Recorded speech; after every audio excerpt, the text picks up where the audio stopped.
Joe, we have been doing over the last couple of days our power rankings, picking our conference winners. And, I felt like we had more of these, but actually we only have two more, starting with one tonight in the Big Ten, with now it being the P4. Joe, we get to our Big Ten power rankings, and we're going to pick our conference champion here tonight. And I look at the Big Ten and say, man, I feel like they're more top-heavy than I ever remember them being. And I think that like when I put it on paper the other night, I'm like, oh, my God. Oh, like they're top-heavy because, dude, literally 9 through 17, 9 through 18, whatever. Okay, go right on ahead. Go right on ahead. I don't know you're going to be shocked by this. I actually disagree with you on that because – oh, of course you do. It's typically a two-man race, and now I think that – it's a four-man race now. There's four viable options outside of the teams that I think we believe are the top two favorites. The middle of the pack I don't think has ever been this talented. Like I look at – fair. You could go from USC all the way down to Rutgers, and I think that you could find like 6 just competitive teams. I don't disagree with you, though. I think that in the sense that the bottom half of this conference is terrible. Like there are some really bad teams. Right. Really bad teams. So let's look at them here. Joe, let's go from 10 through 18 here. I'll start off. I have Rutgers, our people in New Jersey, the Fighting Italians. Illinois at 11, Maryland at 12, UCLA, which you're going to hate, at 13, Northwestern at 14, Indiana 15, Michigan State at 16, Minnesota 17, Purdue 18. Joe, what is your 10 through 18? Number 10, I've got Washington, 11, Michigan State, 12, Maryland, 13, Minnesota, 14, Purdue, 15, Illinois, 16, Northwestern, 17, Indiana, and then 18, UCLA. So like the one stopping point I already had when I was telling you in pre-production, and this is such a, like, who cares? But UCLA is going to suck. UCLA is not going to be a good team this year. They're the lowest in returning production. They're just not bringing anything back that excites me, mostly because of the fact that when Chip Kelly left, it was so late in the process, it just screwed their ability to reload and figure out the direction that they were going. And I see a barren team with a new head coach who I think that Deshaun Foster could be fine and figure things out. But it's going to be tough sledding for this first year, the way that I think all these other teams are built. But more importantly, I don't think that UCLA is built to, one, deal with all of the travel that they're going to go through, and to also have to battle things out in the trenches with some of these teams on their schedule. Joe, I got to be a little real with you, because earlier, about a month and a half ago, I did a deep dive on them because they were LSU's, like, in LSU schedule, whatever. I don't necessarily disagree with you. However, I do think that they might have a little bit of a decent running game potentially. And I don't know if that doesn't fit the Big Ten. But I think the thing for me is, Joe, I look at, like, Northwestern. Are you sure? Like, Indiana, are you sure? Michigan State, Joe, Michigan State, well, you want to talk about depleted. Minnesota, I don't row the boat. And then I know you're mad at me about Purdue. I just don't know if they can't beat all those teams, Joe.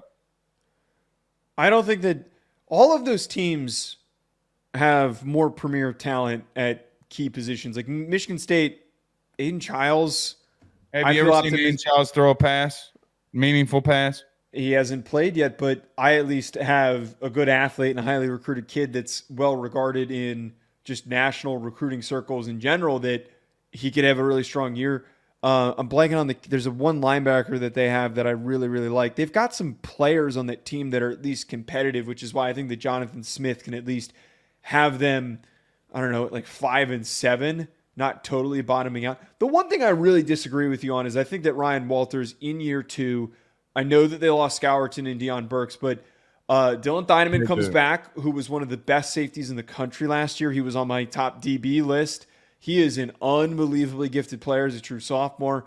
I think that he is the epitome of what makes a Ryan Walters coach team and a Ryan Walters coach defense so competitive and good. They're not going to be, 8-4, but I wouldn't be shocked if they finish 6-6 just because they're a tough out for every team that they go against. Can I tell you my philosophy on Purdue? You just hate Drew. Oh no, you love Drew Brees, so that No, I wouldn't love make sense. friggin' Drew Yeah. Brees.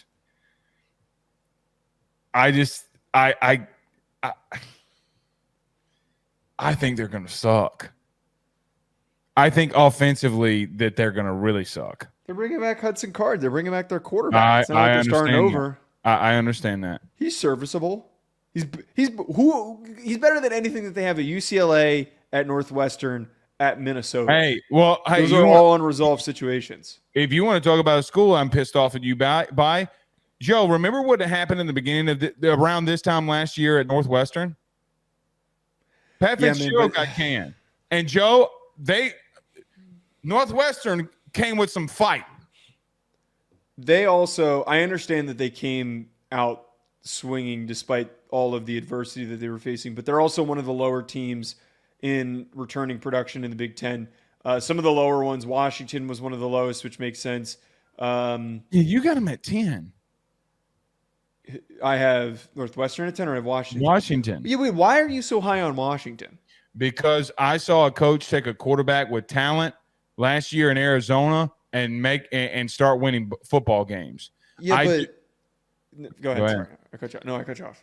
I looked at them the other day in reference to what they thought that they had at wide receiver. I know that they have a lot to replace there.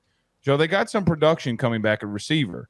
I think they're going to be much better defensively. I think you're so down on Will Rogers. I really do. I'm not down on Will Rogers. Well, then if you're not, then Joe, I mean, he's going to throw them into wins. I look more closely at. I wish I could freaking. I mean, we forget that Will Rogers was on the Mississippi State team with Mike Leach that went 9-4. Like, Joe, do you not forget that? Joe, yeah, but how much does that have to do with? Because you forget how good Mississippi State. Joe, if you had, let's look at one of these teams in the Big Ten. Joe, if you had a situation where Michigan State, under a coach that's been premier somewhere else at another school and is coming in, Mike Leach almost had a 10-win season in the SEC if it wouldn't be for that bowl loss. So I'm getting to a point where I'm like, I feel like everybody forgets about what Will Rogers did at Mississippi State. Yeah, but do we also remember how shaky and inconsistent he was after working with Mike Leach? Like, it's not just going to be a plug and play. You cannot throw last year on him. Joe, they played LSU one week. They came out in 12 personnel trying to pound the football. Yeah, I know. The next week they went to the full air raid. What are we even discussing with here? Yeah, but he's shuffling into multiple different offenses. I just don't think it's going to be like hit the ground running. But the more important part here is Jedd Fisch is a great coach, but he's a builder. He is a slow builder. They were 1-11, 5-7, and then 10-3. Their roster got really aggressively depleted, and they're really lacking depth. Could they be competitive? Absolutely. I think that's why they fit at 10. 7-5. Will Rogers is going to get them over eight games in the win.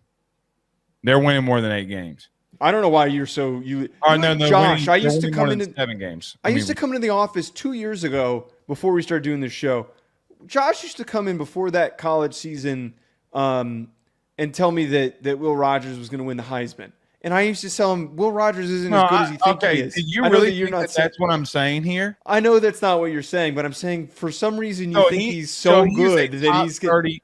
He's a top 30, top 25 quarterback in college football right now. He's top 50. I'd say he's not top 50. Top 50. He is not top 50. He's fine, but more importantly, Joe, you can't put 25 other quarterbacks that are more experienced and have shown better things than he has. He is not the type of a quarterback that is going to raise the floor of everything around him. You mean like Mississippi State almost getting to 10 wins? That's not raising the floor? What does he physically do that changes the game? What does he physically do? What did Stetson Bennett physically do? He was on one of the greatest rosters of all time. No. This was my whole argument. Could Stetson Bennett have led Mississippi State to a 10-win season? Probably. So you aren't that down on Stetson Bennett like you used to say so much.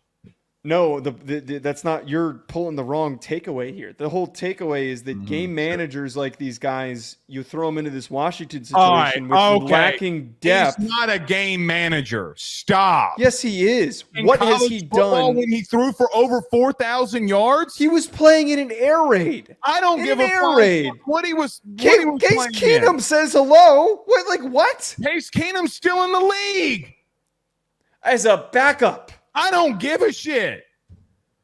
Stats don't mean everything. Why do we have to go to the league when we're talking about what they've done in college? No. Because I'm talking about Case Keenum was at Houston, but he just threw up a bunch of stats. Same thing with who's the goofball who's the Boise State the Eagles Hawaii offensive coordinator. Brian Henson. No. The Eagles offensive coordinator Kellen Moore. These guys throw up great stats, but why am I supposed to just assume stats like that? Yes, he did. No, he did not. He didn't throw for 4,500 yards and 40, 50 touchdowns. Oh, just wait. Hold on 1 second. Where did I put my mouse? No, he did not. He would be 36 and 8. 36 touchdowns, 8 picks. He had go right on ahead. I told you. His last year was 43 touchdowns, 9 interceptions, and he threw for 3,800 passing yards. What about every single other year after besides that? That was his last year. Well, what about every year that he started? 39 and 3, and then 35 and 6. I told you. He didn't put up. All right. We're not. This is a Big 10. This is a Big 10 preview. We're not. I'm higher on Will Rogers than you are. There, I said it. Anyway, it's just a weird guy to put all your hope in. But okay, go ahead. Both of us have Nebraska, Joe, at number 9. You have Rutgers a little bit higher than I do, not too terribly much. But you have Wisconsin at 7, and I have them at 7. So let's go through those 3 because we have a lot of similarities there. Rutgers, I'm betting a lot on Kyle Monangai. I think that the run game that they're going to bring back is going to be better than last year. I know that they're losing a little bit of production because they're starting over from scratch at quarterback, and that McManus kid that they're bringing in from Minnesota, I need to kind of see it before I determine if he's capable of being any better than what they had last year. But Schiano is a great coach. They're just a really fundamentally sound team. Probably not going to put up a lot of points, but I'm putting my faith in Schiano to help this team take another step forward. Wisconsin, though, I've said this before, their offensive line is unbelievably good. Their defensive line is extremely underrated. They're going to regain that physical presence that we're used to seeing. They're going to punch a lot of teams in the mouth. I don't think they're in that upper category just yet to compete with Penn State, to compete with Michigan, and to be in the Big Ten championship conversation like they were not too long ago. But they're going to run the ball really freaking well. I think Jes Malusi could have a very, very productive season. I disagree with you on Wisconsin a little on their I think that they have multiple tackles that are trying to play guard, and when you let the worst defensive line statistically in the league, Riley Mahlman's 6'8" and Jack Nelson's 6'7". They're tackles. And they're not guards. No, but look at the tackles that they put in at guard last year. They moved 2 tackles. They moved them into guard. I'm telling you, I had a whole segment on this. Okay.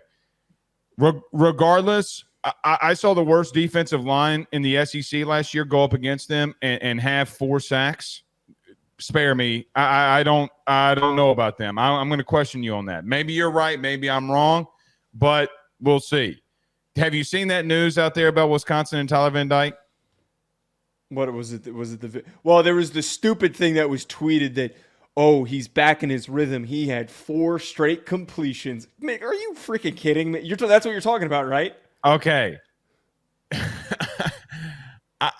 I don't know what to make of that. The Wisconsin people feel like he's really good right now. I can't bring myself there. I do find it highly interesting, though. Phil Longo has done some interesting things with quarterbacks. And look, I will admit, when an offensive play caller that has a lot of success brings in a guy that a lot of us question, it does make my antennas go up, right? Like it always does, in the sense of, what does he see in that kid that I don't? And maybe he was the only viable option that wanted to go there. No, I don't believe. For Phil Longo, I don't believe that. I don't believe for him. They could have gone and gotten any other quarterback in the country. Joe, they could have. They could have looked at any other. Joe, it's Phil Longo. We're talking about a guy that's had multiple really good offenses for quarterbacks. I don't think anyone's breaking down the door to go play at Wisconsin offensively right now, or at quarterback rather. Tyler Van Dyke, I think, was even with the expectation of what they could have gotten. A former quality. They're trying to do a reverse Graham Mertz. They're trying to do a reverse Graham Mertz where you bring in a new kid. You know what would be the funniest shit of all time? If Florida got the Wisconsin quarterback who started playing really well, and then Wisconsin's able to turn around Tyler Van Dyke, another – not Florida, but in Miami. Florida. Yeah, from Florida quarterback. That would be one of the more ironic things that you would see. Yeah. Anyway. It'd be hilarious. Why you love the sport. Joe, we got Nebraska right there, the same at 9. Your thoughts on the Big Red coming in the top 10 in year 2 under Matt Rule? Yeah, one thing I kind of came back on, there was this one year, I'm forgetting the year, where Temple played Notre Dame, and Temple was like the 25th ranked team in the country, and they hosted Notre Dame. Notre Dame played them way closer than they should have. But it just reminded me, if you give Matt Rule a couple of years, he is going to outperform a team's expectations. He's going to get more out of a team than everybody assumes. I don't believe that Nebraska will be 10-2. That's not what I'm saying. But I think that Matt Rule is just one of these great galvanizing leaders. You've got this really fun, exciting young quarterback in Dylan Raiola, who's deemed to be one of the most ready-to-play true freshmen that we've seen in a very long time. It's not a bad roster. It's not a great one, but I think that they're capable of playing the Big Ten style of football that they need to play with a survivable schedule to go 7-5 and finish right at that 9 spot.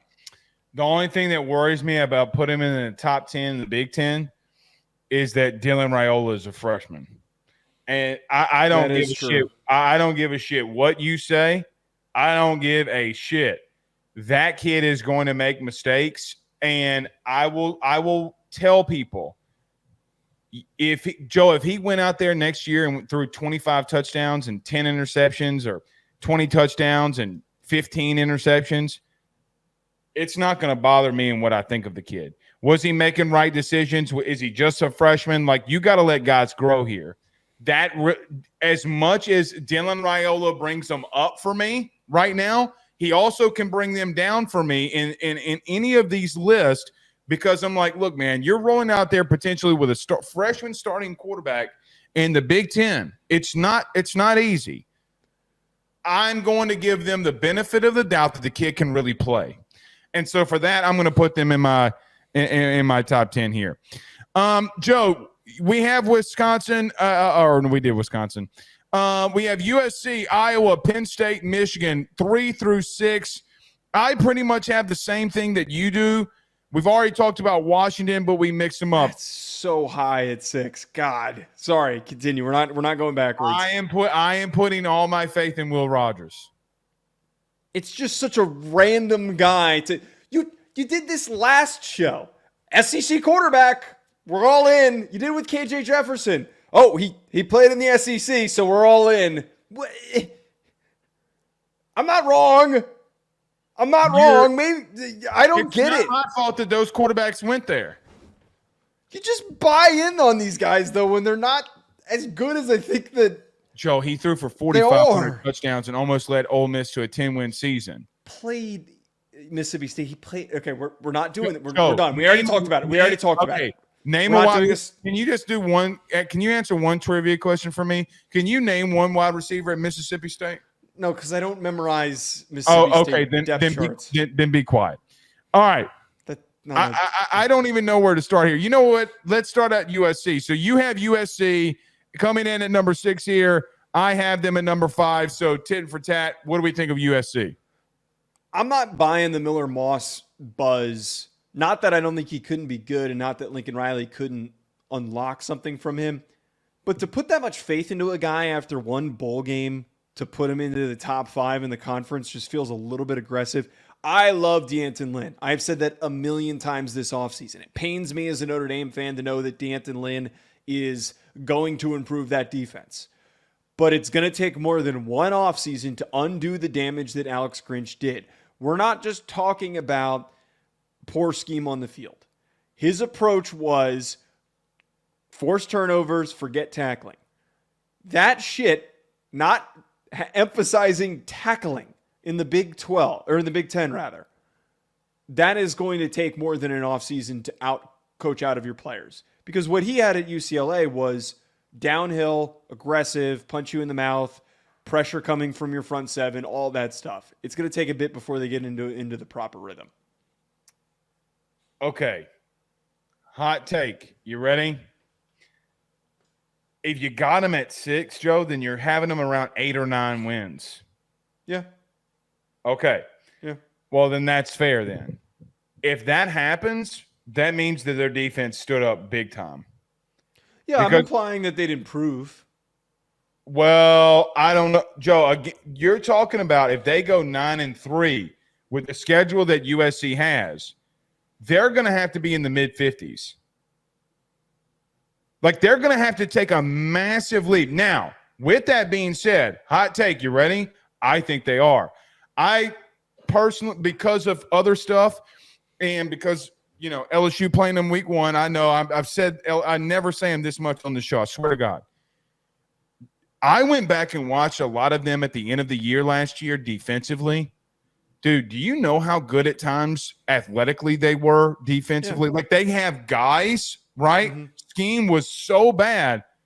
But, dude, even special teams, man, they blocked 3 kicks or 3 punts in the last 3 games that they played. So I'm like, okay, well, look, they do have some good coaches on that staff. Joe, 3 punts in 3 weeks, right? Like, I mean, that's not something that you see often, or from a guy who doesn't care about defense and special teams. How is that game in week 1 going to go off? You got to set a tone. And as much as LSU people think that they need it because they underperformed last year, so does USC. That sets the barometer for them. Joe, I think they can get to 9 wins. That's about where I see them at, 8, 9 wins. So with that being said, I don't think that that's fairly off. I just think that they are going to take a much bigger leap, maybe, because they'll have to be at 9-3 in that conference. Yeah, and again, I'm implying that they're going to improve, but my point is that for them to compete in the Big 10 on a week-to-week basis with the top teams in the conference and to be able to win those games, they're going to need to be top 20. They're going to need to be one of the better defenses. More importantly, yes, they do. In the Big 10, that means that offensively they stink. No, that's wait. That's not what I said. I'm saying to be better than 9-3, to go back to be 10-2, 11-1 in the upper conversation. But to accomplish being 9-3 is more than doable. To go from where they were to 50th, they have the athletes. Barry Alexander is a phenomenal athlete. Was he coached really poorly, and did he have a bad motor? Yes. Did he take plays off? Yes. Do you now have a defensive line-minded defensive coordinator who's going to help him improve? 1,000%. So 9-3, I think, is totally realistic. And it's the world we live in where the 6th team in a conference can be 9-3. Well, it's been the SEC for the last 20 years. So we did Wisconsin, we did Washington, we did USC. You have Michigan at 4 here. I have Penn State at 4. Or no, you have, Michigan at 3, Penn State at 4. I have Michigan at 4, Penn State at 3. Let's get to those two very quickly, whoever you want to start off with. Yeah, that should be illegal. I mean, we're talking about one of the most gifted defenses in the country. Understandably, they did put out some guys into the NFL, but Mason Graham, Will Johnson, Kenneth Grant, that is an insane just grouping of 3 guys that all could potentially go in the first round. Penn State put out all of their top players. Abdul Carter coming back is going to be phenomenal. Kevin Winston Jr. at safety is going to be a great player. I'm concerned at what's stepping up for them at offensive line after the guys that they put into the NFL. I still have no idea what they have at receiver. I like what they've got going on at tight end and at running back. but defensively, they're far more depleted than people want to consider. 3 corners went on to the NFL. Johnny Dixon, Kalen King, and Daquan Hardy. There is so much that's being replaced, not to mention Manny Diaz, who was the orchestrator of all this, is now gone. I have to really bang the table on this one that I think that Michigan has an unbelievable athlete in Alex Orji, and even if he stinks as a quarterback, is going to be able to win them enough football games and be better than Penn State by enough of a margin because of the volume of guys that they're replacing defensively. So basically, can I tell you what I just heard? I'm picking Alex Orji over Drew Aller. No, that's not what I'm saying. I think that Drew Aller is going to have probably a better year than Alex Orji. But I am not. Okay, then why is Penn State below him again? Because if he has a better year with that running game, then what? Joe, they might have one of the sneakiest backfields in the country. Yes, they have a really good. Again, they just put out their starting center and their left tackle to the NFL. Okay, and what did Michigan lose on the offensive line? They did lose their whole offensive line. Oh, okay.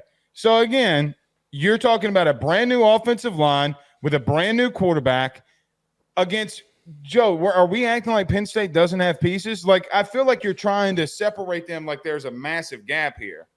No, I'm just trying to indicate that one is more competitive than the other. Okay. Both of them are potentially, from what we're saying, going to be borderline playoff teams, right? Like, that's where we both have them. I don't think they get in, though. You only think 2 teams from the really 2 teams from the Big Ten are only getting in? None of these teams have enough ranked opponents on their schedules.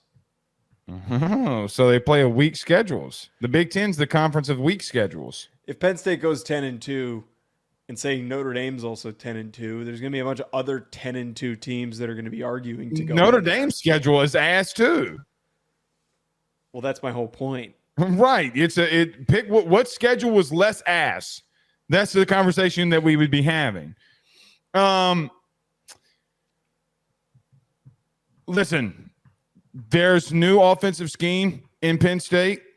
Okay, I am going to lean on the fact that gets them done with a very traitsy quarterback. I am having your take. I am not backing off my Drew Aller take right now. Okay, I think that gets them the 3. For me, okay, I am doing what I asked you that I thought that you were doing, is the fact that I am taking Drew. When I think so many things are equal, I am going to take Drew Aller over Alex Orji. Joe, here's number 2. National championship layoffs are a big deal. And I don't think people fully grasp how hard it is to get back to that mountaintop every single year. You have an entire coaching staff that is gone, an entire staff damn near that is gone at Michigan with all of the things that happened this offseason. You want to talk about there being a lot of replacements on the field for Penn State. Yes, Manny Diaz did leave, okay, for Penn State to Duke. But, Joe, there's more to replace at Michigan than it is Penn State. And I do think yes, there is. I don't agree with that. I think there's the same level of departure and replacement. Let me ask you a question. If a head coach, multiple first-round picks, leave along with an entire defensive staff, what would you say about that team when you're just talking staff per staff? Right. If we're comparing Penn State. Wink Martindale has not been in college football in a minute. Defensive court, okay, but I'm not worried about Wink Martindale having a slow acclimation period to college football. It's not like a pro style. I think a defensive coordinator has a much easier time transitioning than an offensive coordinator does. But again, like, we're talking about a team that's losing an edge rusher and multiple defensive backs and multiple offensive linemen. And the more important part here is that Penn State significantly underwhelmed on a pretty consistent basis last year. Yeah, fair. I think they're going to take the next step. I don't disagree that they did. I'm just thinking that they will. This video is sponsored by the online fitness training camp presented by Chris Gates Fitness. When I first started talking about Chris, about partnering with our show, not only was I excited to have a fitness sponsor for our pod, but more importantly, when I found out about how he can help people achieve their goals, I was even more bought in, because when the football season starts, it is so tough to stay on top of things and also to be able to enjoy yourself on Saturdays when it's game day. With Chris Gates Fitness's online training camp, you're going to be able to effectively stay focused, consistent, burn fat, build muscle, and do it with a like-minded community of individuals working towards the same thing. On top of this, you're going to be able to get direct coaching from Chris and the ability to ask him questions with an access to a live Q&A where you can get direct personalized support from Chris himself.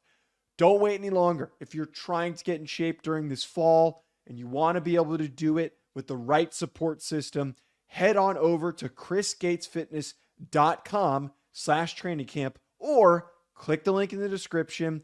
And you need to do it today, because you can get the first month. Personal training is expensive, folks. The first month for only $10 when you use that code RuffinoJoe. Don't wait any longer. Head on over there.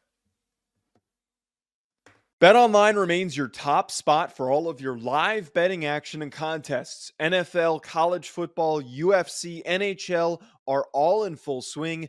BetOnline is your number one source for wagering news, odds, trends, and predictions, with both desktop and mobile access at any time. Head to BetOnline today and use promo code BELIEVE, that's BLEAV, for 50% off your first deposit. That is a 50% welcome bonus. BetOnline, where the game starts.